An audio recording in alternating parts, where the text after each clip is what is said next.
హరే కృష్ణ అందరికి ఈ రోజు మన హైదరాబాద్ పంజగుట్టలో ఉండేటువంటి శ్రీ మేధా దక్షిణామూర్తి ఆలయానికి అయితే వచ్చామండి. ఇది మెట్రో స్టేషన్ కి చాలా దగ్గరగా ఉంటుంది. 1086 పిల్లర్ నెంబర్ పక్కనే ఉంటుంది. సో మనకి చాలా అరుదుగా కనిపించే ఈ మేధా దక్షిణామూర్తి ఆలయాలలో ఇది చాలా ప్రసిద్ధి చెందిందండి. ఇక్కడ గురువారం నాడు చాలా ప్రత్యేకమైన పూజలు అభిషేకాలు జరుగుతూ ఉంటాయి. ఈ ఆలయంలో శ్రీ మేధా దక్షిణామూర్తితో పాటు విభిన్న దేవీ దేవతల మందిరాలు కూడా ఉన్నాయి. ఈ ఆలయంలోకి ప్రవేశించడానికి 2 ద్వారాలు ఉన్నాయి. ఒకటి తూర్పు ద్వారం, ఒకటి పక్క నుంచి ఇంకో ద్వారం ఉంటుంది. సో ముందు రాగానే మనకి ఇక్కడ విష్ణుమూర్తి కల్కి భగవాన్ అవతారం అయితే ఈయన మనకు దర్శనమిస్తారండి. చూడ్డానికి ఎంత చూడముచ్చటగా ఉన్నారో కదా. ఇక్కడ విగ్రహాలన్నీ కూడా చాలా అంటే చాలా కలగా, ఆ శిల్పకళ అంతా కూడా చాలా అంటే చాలా బాగుందండి. సో మీకు ఇంకొక డోర్ చూపిస్తున్నాను కదా, అది తూర్పు ద్వారం. అటు నుంచి వస్తే మనకి కాలనీలో నుంచి రావచ్చు అనమాట.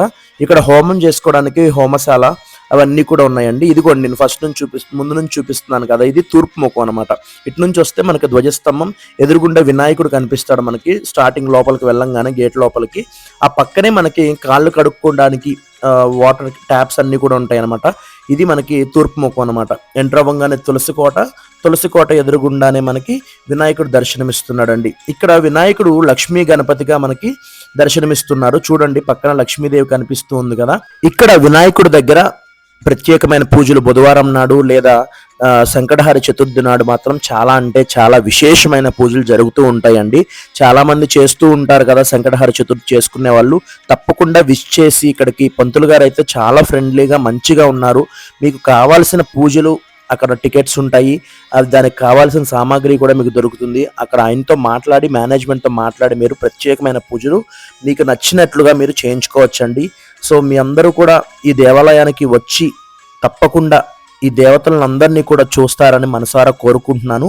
నా ఈ వీడియోస్ మీకు నచ్చినట్లయితే నా ఛానల్ని సబ్స్క్రైబ్ చేసి నాకు సపోర్ట్ చేయండి.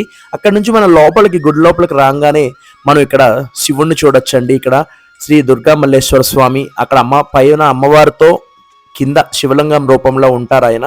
సో ఇక్కడ నందీశ్వరుడు అయితే చాలా పెద్దగాను చూడడానికి చాలా అందంగా కనిపిస్తున్నారు. ఇక్కడ ఎడం చేత పక్కన శివుడికి పక్కగానే మనకి మొత్తం జ్యోతిర్లింగాలు అన్నీ కూడా చిన్న చిన్నగా మనకి అన్నీ కూడా ఒకటే ఫ్రేమ్లో చూపించడానికి చాలా బాగా ప్రయత్నించారు. చాలా అంటే చాలా బాగుంది. చూడండి ఇక్కడ మనం అన్ని జ్యోతిర్లింగాలని కూడా మనం ఇక్కడ దర్శించుకోవచ్చు అనమాట. సో ఇక్కడ నుంచి మనకి పక్కకు వస్తే అంటే మధ్యలో ఇంకో దేవాలయానికి వస్తే అదే మొత్తం అంతా ఆలయం ఒకటేనండి. దాంట్లోనే మధ్యలో మనకి అమ్మవారు అనమాట. పెద్ద రావి చెట్టుకి ఎదురుగుండా సింహవాహనం ఎదురుగుండా అమ్మవారు దర్శనమిస్తారండి. శ్రీ దుర్గా భవాని అమ్మవారు. ఆవిడ ఎంత ఉగ్రరూపం అయినప్పటికీ ఆవిడని చూస్తుంటే ఒక రకమైన ప్రశాంతత, ఒక ధైర్యం అనేది మనకి కనిపిస్తూ ఉంటుంది. అమ్మవారిని మనం ఇక్కడ దర్శనం చేసుకుంటే భలే అనిపిస్తుందండి. నేను చెప్పడం కాదు కానీ మీరు ఒక్కసారి దేవాలయానికి వచ్చి మీరు విచ్చేసి చూడండి. మీకు ఒక రకమైన పాజిటివ్ ఎనర్జీ కానీ ఒక ధైర్యం, ఒక బలం అనేది మీకు వస్తుంది. సో నేను ఇక్కడికి వచ్చినప్పుడు చాలా అంటే చాలా హ్యాపీగా ఫీల్ అయ్యాను. సో అందుకే మీ అందరికీ కూడా ఇది కంపల్సరీ తెలుసుకోవాలి, మీరు ఇక్కడికి రావాలి అని ఆశతో నేను మీకు ఈ వీడియో చేస్తున్నాను. సో ఇది చూశారు కదా, ఇక్కడ మధ్యలో అమ్మవారు. ఈ చాలా సంవత్సరాల నాటి వృక్షం అండి. ఇది చాలా పెద్ద వృక్షం చూస్తున్నారు కదా, దాని వేర్లు కానీ దాని బెరడు ఎంత పెద్దగా ఉందో చెట్టు. సో ఇది అమ్మవారు ఎదురుగుండా ఉంది. దానికి అద్దం పెట్టి అమ్మవారు ఎదురుగుండా అద్దంలో కనిపిస్తూ ఉంటారండి. చూసారు కదా ఇక్కడ నుంచి చూస్తే మీకు క్లియర్ గా కనిపిస్తుంది. మధ్యలో అమ్మవారు, ఒక పక్కన శివుని రూపమే, ఇంకో పక్కన ఆయన కూడా శివుని రూపమే, ఆయన దక్షిణామూర్తి. ఇద్దరు కూడా అటు పక్కన ఒకరు ఇటు పక్కన ఒకరు, మధ్యలో అమ్మవారు అనమాట. ఈ 3 ఆలయాలు కూడా ప్రధాన ఆలయాలు 3 కూడా ఉంటాయండి ఇక్కడ ఒకటే గుడి లోపల. ఇంకా మీకు చాలా అంటే చాలా దేవీ దేవతలు లోపల ఉన్నారు, అందరినీ చూపిస్తాను. ఇక్కడ మనకి ప్రత్యేకమైన పూజలు గురువారం నాడు పొద్దున్నే 8 వస్తే ఆ రోజున టికెట్ తీసుకుని 100 రూపాయలు ఎంత ఉంటుందండి. మీకు ప్రత్యేకమైన పూజలు అభిషేకాలు, మీకు అభిషేకాలు అయ్యేటప్పటికి 12-1 గంట అవుతుందంట. అంత క్రౌడ్ ఉంటుందంట గురువారం.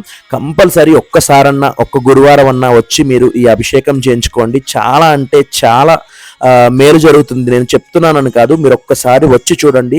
అభిషేకం చేయించుకోవడానికి మీకు కుదరకపోయినా మామూలుగా అయినా ఒక్కసారి ఈ దేవాలయాన్ని సందర్శించండి. మీరు తప్పకుండా నన్ను మీరు తలుచుకుంటారనమాట. చాలా అంటే చాలా బాగుంది, చాలా ప్రశాంతత ఇచ్చింది అని మీరు అందరూ కూడా చెప్తారు.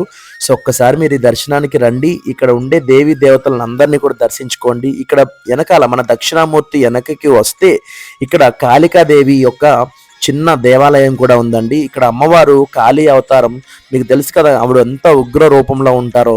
నేను మీకు క్లియర్గా చూపిస్తున్నాను అమ్మవారిని. ఇక్కడ లోపల ఇదేనండి కాళీ అమ్మవారి గుడి. ఇక్కడ కాళికామాత చూశారు కదా, ఆవిడ ఎంత ఉగ్ర రూపంలో ఉన్నారో. ఇక్కడ కూడా మీరు అభిషేకాలు చేయించుకోవాలన్నా, పూజలు చేయించుకోవాలన్నా అన్నీ కూడా మీకు పంతులు గారిని అడిగి డీటెయిల్స్ అన్నీ మీరు తెలుసుకుని అక్కడ అభిషేకాలు అవి చేసుకోవచ్చండి. సో ఇక్కడ ఆలయం నుంచి లెఫ్ట్ సైడ్కి అంటే దక్షిణామూర్తి నుంచి మనం పక్కకి అంటే ఒక గేట్ ఉంటుంది, దాంట్లో నుంచి మనం బయటికి వస్తే ఒక పక్కన కుమారస్వామి, ఇంకో పక్కన మనకి సుబ్రహ్మణ్య స్వామి కనిపిస్తాడండి. ఇక్కడ చూశారు కదా 5 పడగలతో సుబ్రహ్మణ్య స్వామి. ఇక్కడ మన సుబ్రహ్మణ్య స్వామికి ఇక్కడ మనం బుధవారం కావచ్చు, లేదా సుబ్రహ్మణ్య షష్ఠి అప్పుడు కానీ, లేదా మీకు ఎప్పుడు కావాలంటే అప్పుడు మీకు ఏ ప్రత్యేకమైన రోజు లేదా మీ పుట్టినరోజు రోజు కానీ మీరు అభిషేకాలు చేసుకోవాలంటే మీరు డైరెక్ట్గా వచ్చి ఇక్కడ అభిషేకాలు చేసుకోవచ్చండి. అలాంటి సౌకర్యాన్ని మీకు ఇక్కడ కల్పిస్తున్నారు. మీకు ప్రత్యేకమైన పూజలు చేయించుకోవాలనుకుంటే అక్కడ పంతులు గారు ఉంటారు, ఆయన అక్కడే ఉంటారు కాబట్టి మీరు ఆయనతో మాట్లాడి ఏమేం కావాలనేది తీసుకొచ్చుకుంటే ఆయన మీకు అక్కడ పూజలు చేస్తారనమాట. ఆయన పక్కనే మనకి కాలభైరవుడు ఆలయం కూడా ఉందండి. కాలభైరవుడికి కూడా మీరు ప్రత్యేకమైన పూజలు చేయించుకోవాలంటే అక్కడ అడిగి ఏమేం కావాలో తెచ్చుకుని మీరు అక్కడ ప్రత్యేకమైన పూజలు చేయించుకోవచ్చు. ఈయనకి పక్కనే శివలింగం, నంది కూడా ఉంటుంది. మన చేతులతో మనం స్వయాన అభిషేకం చేసుకోవచ్చండి. సో మీరు ఒక్కసారి అయితే విచ్చేయండి. నా వీడియోస్ మీకు నచ్చినట్టయితే please like, share and subscribe. Thank you.